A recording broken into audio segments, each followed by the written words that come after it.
Trying to get a baby to sleep soundly is not a new parenting challenge.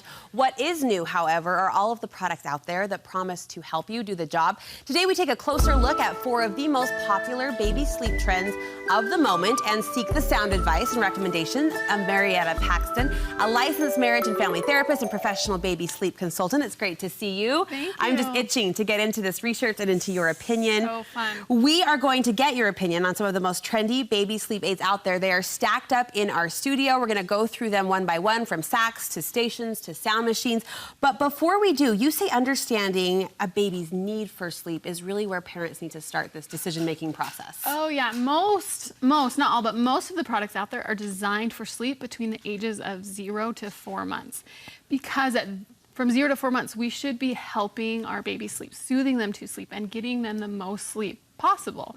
But after 4 months, a lot of those aids can actually hurt sleep because they become so dependent on those that it disrupts sleep as they get older and older. So 4 months is kind of the age recommendation for a lot of these. Yeah, somewhere between 4 and 6 months. And then after that, you want them to kind of pull back on the dependency of the swaddle or of the sleep suit. You want them to be sleeping more independent, more in control of their sleep, that it's a skill just like crawling and walking that they need to learn, and they're able to learn that at 4 months to 6 months. Yeah, I'm assuming that time marker matches the research, that physically then they're able to start independently sleeping. And really you can do that at any point because it just depends on the family and the parents, but at 4 months is when they can kind of start, and most of the families I work with do it between 4 and 6 months. All right, trend number 1, sleeping stations. This is where the investment comes in. Parents are forking over, as you know, a lot of money for these promoted sleep stations. The first one, the Snoo Bassinet in particular, really hot, really trendy. We're hearing a lot about it.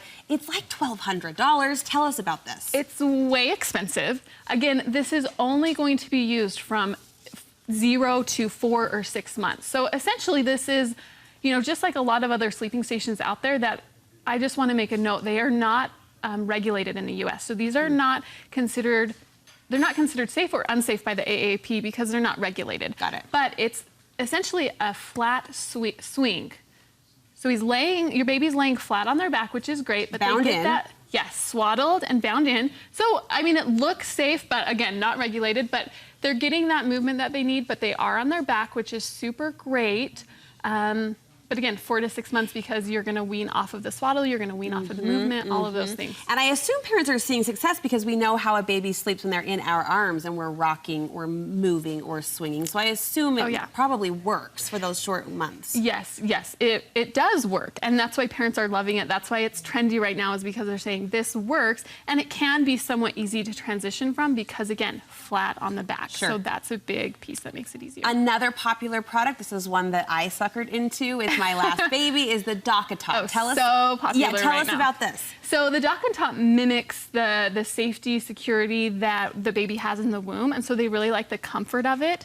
Again, I recommend this from 0 to 4 months because it's a great sleeping station to sleep in, supervised by the parents.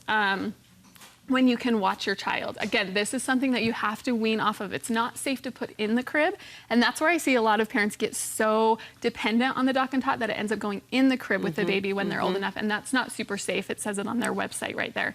So is it great for on the go? Oh yes, it's so great on the go, at the park, at the beach, wherever you are. It's so great. And for the 0 to 4, again, super helpful because it just gives them that safety and security, comfort. There's a very subtle incline, which for us, we had a reflux baby, and that seemed to help us out. So there you go. Trend number 2, swaddles. Not necessarily a new trend, but one definitely growing when you look at the product selection out there. Let's start with one of the most popular swaddle blanket sets around, the Aiden and Aeneas. What do you think about this? Okay, I love them. Like, they're super versatile. You can use them as a swaddle. You can use them as a nursing cover. They're just, everybody needs some of these, I think. They breathe, they're stretchy. Yeah, they're perfect. The hardest thing with these is that the fold can be hard, and so your baby could break out sooner than with a different swaddle, and if you struggle getting the fold, then it may not work quite as well as you'd like. So you've got to be skilled on the technique of how to wrap and how to bundle and how to swaddle. Well, that's where some of these other swaddles come in to play, and I'm not familiar with this, the Halo swaddle. What sets this apart? So this one is essentially a suit, and then you swaddle the arms in, kind of folded over, and it has a Velcro strap. There's lots of different rounds that offer this, but essentially you Velcro the child in. So instead of having to be really really great at the technique. Yeah. You just get to strap him in and you're good to go. Okay, you say there's another one called the Love to Dream swaddle that holds kind of a unique feature. You've got one here. I love the Love to Dream. This is your fave? And this, let me tell you why I recommend this over the other swaddles. It's because, as you can see, the shape is funny, right? The shape is funny because this is an arms up swaddle. So the baby is sleeping with their arms up here. Is that normal? Do they like that? Think about it. When you have a baby that's unswaddled, where do their arms go? They go up. Yeah. Okay. And having arms up actually promotes self-soothing before 4 months. So you can kind of get them ready for what's coming with this arms up swaddle. So the point of wrapping is just that the arms aren't flailing. Yes. But So they're tight in here. Okay. They're still tight. You're kind of muffling that startle reflex still with this, but hands up. All babies that self-soothe, I swear, soothe with arms up. That's a new one to me. You can order those online, about $35. Swaddle transitioners are the third baby trend you're seeing, and it kind of takes you from the swaddles we just talked about to kind of a more independent stage of sleeping. Yep, absolutely. So the Love to Dream has a swaddle transitioner where you can just unzip the arms off, and you can do one at a time, both at the time. You can do you can kind of just do it as you need to, but it allows the baby to transition being in something that they're already familiar with. Most of the other ones, if you use the blanket or if you use the halo swaddle, you just do one arm at a time and kind of get them adjusted that way. I didn't know that either. So one arm comes out slowly over time, then the other arm comes out. Yeah, and you want to keep the same swaddle on them because that's a sleep cue for them when they put this on. So we keep the swaddle on, but we're transitioning their arm out. What about the, no, it does. What about the zippity zip?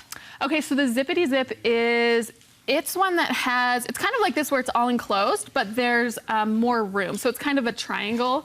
And again, just having those edges in the zippity zip allows the child to feel safe and secure. So they have freedom, but they also have an end to their freedom, which helps. And rounding out this category of sleep transitioners, swaddle transitioners, the Merlin Magic sleep suit. These names are kind of funny. This one is funny, and it looks funny, but it is legitimately a magic sleep suit. Marshmallow Man. Yes, and babies look adorable in this because it's so funny looking. Okay. But this is, again, it's giving them the freedom, but providing them the security and safety that they need because they feel all that extra fabric or extra material around them. And this suit is awesome, awesome, awesome if your baby is struggling with the transition. So when I get parents like, they won't sleep without the swaddle, what should I do? Always recommend this one. It looks super great.